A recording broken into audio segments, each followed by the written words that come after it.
Howdy y'all, today we are talking about the Engine of the Gods.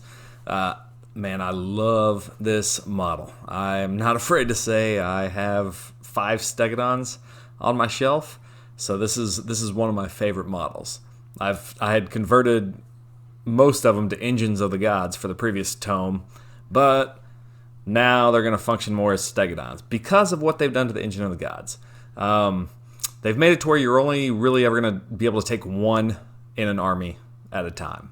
Just because of how the Cosmic Engine works, only one model can use that per turn. So, let's see what they did to our engine. We're going to look here at the first page, which is its melee profile. You're thinking, why would I even look at the melee profile of the engine? Because now, this thing is a beast. It's good now. Where used to the engine was purely a support piece, I've learned that this Engine of the Gods can now actually do quite a bit of damage in melee. So let's look at the profile here and look at some of the stats that come from it. We're not going to spend too much time on that because I want to look at the Cosmic Engine and what we can expect from that in our games. So we'll go over the stats real quickly here. Missile weapons, irrelevant. These things are never going to hit. You'll get lucky to do 1 damage. Ever. The melee weapons, though, is where this gets interesting. So we do have the massive horns, 2 attacks, 3s and 3s, -1 rend, 4 damage. So these horns are going to hit pretty hard. Now, it only does -1 rend, as most everything in Seraphon does, but it does have that massive damage of 4. And so the good part is that we can pump up all these attacks, and we're going to look at that here in a minute. The Jaws, also 2 attacks, 3s and 3s, -1 rend, 2 damage. And the Crushing Stomps has a bracketing 5 attacks, 3s and 3s, -1 rend, 2 damage. So, not a ton of attacks. Quite a few attacks here. We've got 9 attacks, all on 3s and 3s, so decent profile. The rend isn't as much as I'd like for the horns. That's fine, does enough damage. Where this model really shines is being able to pump up those attacks. So we're not going to look at most of the damage profile. We're going to look at what we normally run, what I like to run with the engine. So here's where you get those 9 attacks up to 21. Yes, you read that correct. So if you take it in Coalesced, you get +1 to his jaw attacks. That's just standard. You get that in all of Coalesced. You're going to be taking this guy in Thunder Lizards. That's where the engine really shines. So with that, we have to give one of our beasts Prime War Beast. Well, the engine is a perfect model for that because it's +1 mount attacks, and all of these attacks are all on the mount. So we get +1 to all of those attacks. Constellation. Let's throw the Constellation onto this engine for another +1 attacks. Thunderquake. Why, yes, we'll take more +1 attacks. Skink Chief Command Point. Yeah, you'll have to have another Stegodon for this one, but why not another +1 attacks? And let's throw on reroll 1s. That's pretty easy to get in this army from either the Skink Star Priest or Spin a Command Point, which we'll have plenty of, to get reroll 1s. And now this model is putting out almost 20 damage against a 4-up save. Yeah. This isn't your old Engine of the Gods. This guy can be pretty nasty.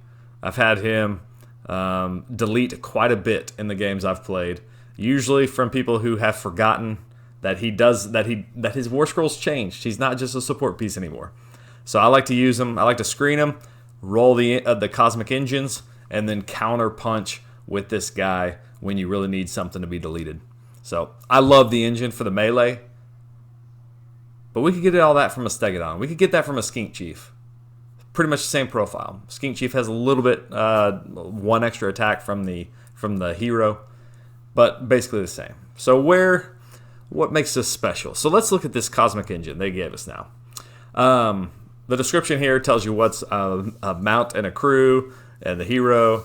They've changed that in the FAQ. The mounts, what you'd expect, all the Stegodon stuff, and the crew, which don't do much. All right, the abilities, though. So at the start of combat phase, you can pick 1 enemy unit within 3 inches of this model that has up to 5 models, and if you do so until the end of that phase, add 1 to the save rolls for the attack set made by that unit that targets this model. This thing makes him really tanky. So if you notice he's a 4-up save base, And so if he's going up against some kind of elite unit, 5 or less models, he's going to be a 3-up. If you're not taking him for the damage, if you're taking him for the tank, just put him in coalesced. Give him the nimble and the Stegadon helm command trait and artifact, and now he's going to be a 1-up save versus those guys, or a 2-up natural save. Pretty awesome. Oh, and you get some extra attacks from the Stegadon helm, so not bad.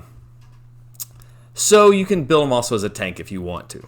I tend to end up with him in Thunder Lizard constantly, so he ends up getting the Prime War Beast for me.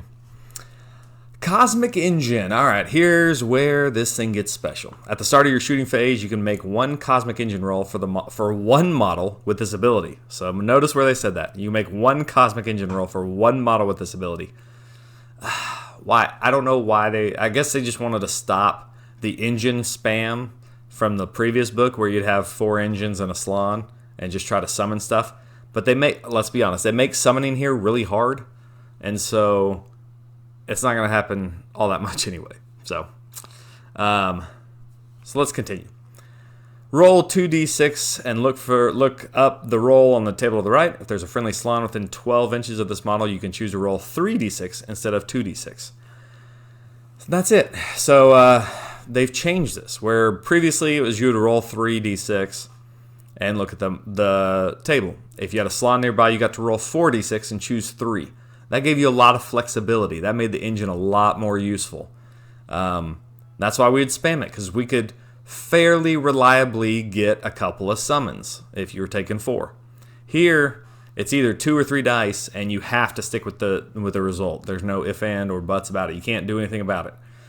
So it makes it a little bit less predictable, a lot less predictable, a lot less manageable, and you don't know what you're going to get, and you're kind of stuck with that result. Let's look at the rolls. Maybe they made them a lot better. A 2 or a 3, this model suffers D3 mortal wounds. Ouch. That becomes a lot more likely when you're rolling 2 dice than 3. That's pretty hard with 3. Result of 4 or 8, heal D3 wounds allocated to each friendly Seraphon unit wholly within 12 of this model. Roll separately for each unit.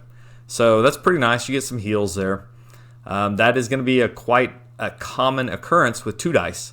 Not quite as much with 3. So expect that with your 2 dice. 9 to 12, you can pick 1 enemy unit within 24. Roll a dice. On a 2-up, they're going to suffer D3 mortals. Or you can do it for everybody within 12, and on a 2-up, they suffer D3 mortals. I don't know why they require that 2-up for D3 mortals. You're adding 3 rolls to this ability. You have to roll for it for the Cosmic Engine. You got to roll the 2-up, and then you got to roll the D3 mortals. That's just frustrating. Take the 2-up out of there, please. 13 to 17. Apologize. You can set up 1 unit of 10 Saurus Warriors wholly within 12 of this model and more than 9 from your enemy units and add it to your army. So they took away the option. There used to be some options here. There used to be 3 different options that you could summon in, and now they've limited it just to Saurus Warriors. And they've made it a difficult roll here since you've only got 3 dice that can even get that. If you're rolling the engine by itself, this isn't even an option. So if you're rolling the engine by itself, no Slan nearby, or he's run out of range, you're not going to get a summons. There's just no way.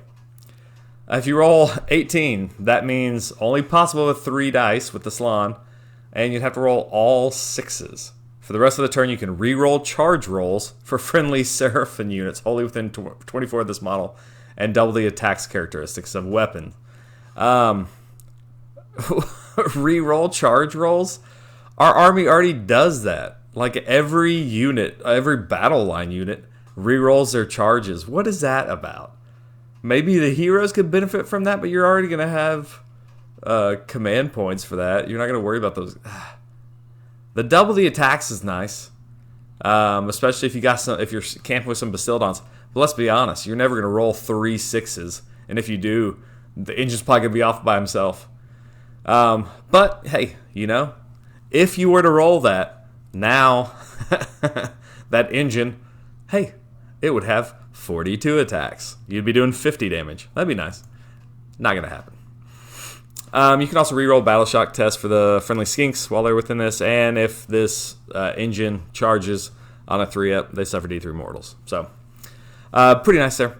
So the Cosmic Engine, that's what, you take the Engine of the Gods for. We're going to look at the probability of that is what I kind of wanted to focus on. I made a little chart that I found pretty helpful, and we're going to look at that. First, though, how would you put this engine in your army real quick? It does come with 2 battalions. The first is Thunderquake Temple Host. That one is in Coalesced. I think this is the one you're gonna end up playing them in the most. And 1 engine or Stegodon Chief, then a pair of Bastildons or Stegodons, and some Kroxigor or Rippers and Salamanders. The fun part here is I think Thunderquake Temple Host is quite versatile in your hero phase. Thank you for finally changing it to hero phase. It used to be charge phase. Gosh, that was terrible. You can choose either be Swift, which is run, and you can still shoot or charge, which is pretty awesome. Or you can add one of the attack characteristics of melee weapons. So if you want to pump up the attacks on this thing, I love this battalion because you can run and still shoot and charge turn 1. And then once you get into combat, turn 2, flip it over to the extra attacks, and you're going to be doing pretty awesome. If you're taking Bastildons, this isn't really necessary because you're never going to want the melee attacks on Bastildons. That's kind of useless. But run and shoot is pretty good for them. That gives them extra range. The other one's Thunderquake Star Host. This is in Starborn, which I don't know that you would ever take this. In your hero phase, you can heal 1 wound allocated or D3 if they're within range of a Slann. So again, with our battalions, they've split up the old battalions into two different sub-factions. This one, I don't think there's enough use in Starborn for this battalion. I think Starborn has better stuff that you can put into it. So you'll see this in the Temple Host and Coalesced most because of the special sub-faction rules for Thunder Lizards. And I want to highlight here the Thunder Lizard's command ability. So this command ability, where Trove of the Old One's technology. This is where your engine, you're really going to be fishing for those summons if you need those, or for the heals if they're supporting some other units. And what this does is this allows you to fire off your Cosmic Engine twice. You're already going to do it once at the start of shooting, and then you're going to do it here with this command ability at the end of shooting. It also lets you fire off your Bastildons again. Strangely, it doesn't give you any benefit for the normal Stegodons, which I wish it did. But here's where your old Thunderquake list really shines. Your engine and 2 Bastildons, and you're going to fire them all 3 twice. So it allows us to fish for those results that we want. So that gets us to the probability chart, which is, I found this quite useful when I'm playing. I added it onto a war scroll here. I'll try to link it below, and you can I'll put it up on Lustria Online. If you haven't been there, go to that website. It's great. So here's the probabilities, and you can see the effect on the left side, the roll result in the middle, and then your probabilities of 2d6 and 3d6 dice.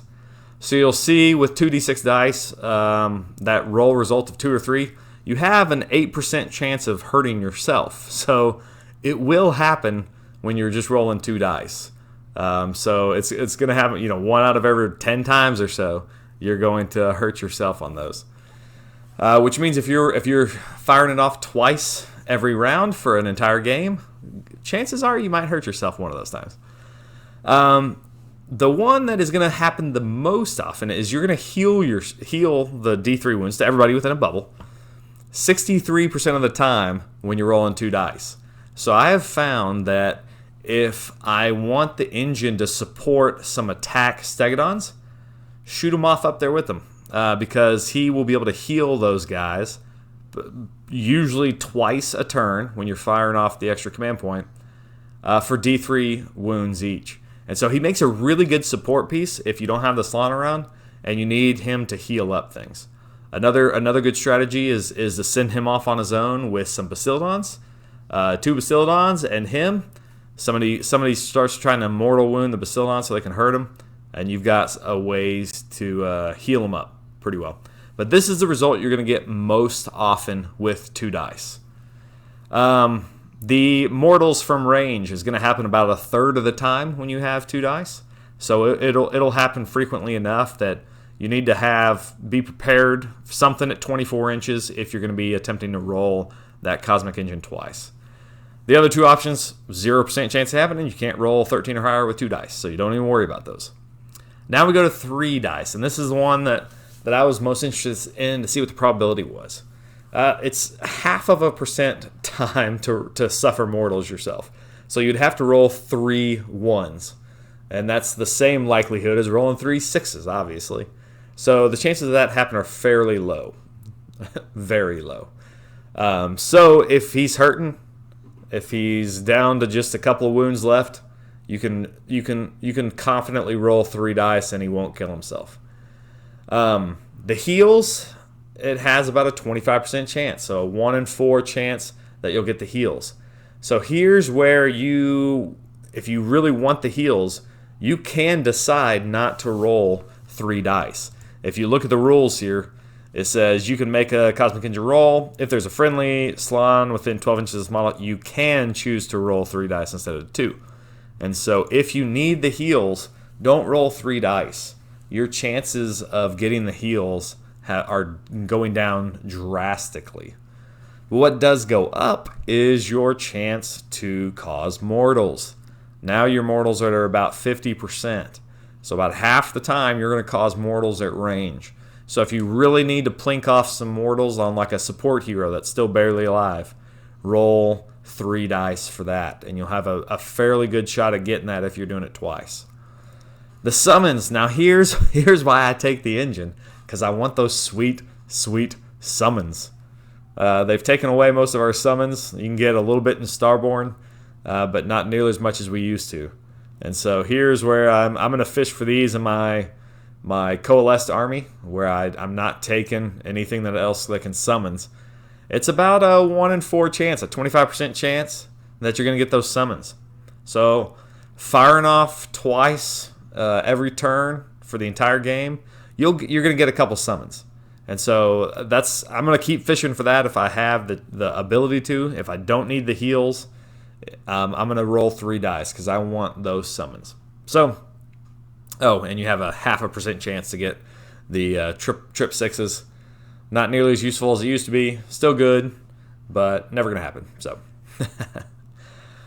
so it comes down to, if you want heals, roll 2 dice. If you want summons or mortals, roll 3. All right, that's my Engine of the Gods probability chart. Hope you liked it. I'll try to link it below if it's not right up there when the video drops. I'll get up there quickly. So, all right. Have a good one, guys.